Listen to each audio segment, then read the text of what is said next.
Oo.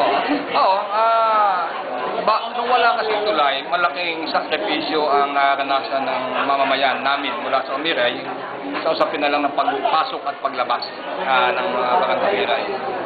Nakataya dyan ang buhay nila kung masama ang panahon dahil ang bangka na sinasakyan ay pwedeng maanod ng baha at nalabas ng dagat yun.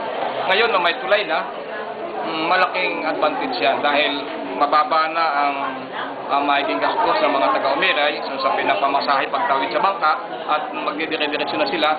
Pwedeng aalis si kapitan sa kanila na nakasapatos, dadating sa kanila na nakasapatos. Dati, nasa tinggalan pa lang, pagpabalik, nag-aalis na sapatos para hindi mapasma. Ngayon, hindi na maano yun. Kaya malaki yung tulong. Ikalawa, yan tuloy na yan ang magiging daan para lalong magporsige ang lokal na pamahalaan, ang barangay, ang magiging ang provincial government at national na mula sa poblasyon ng General Nacan ay magdugtong ang mga barangay. Kasi yan ang problema namin. Yung tubig, yung ilog at kalsada, saka yung kalsada. Kaya ngayon, bilang mayor, malaking challenge sa akin na talagang pabilisin namin at nasangguniang bayan yung pagkukunikta ng aming barangay mula sa poblasyon hanggang dito sa Umiray na may tulay na. Yan ay.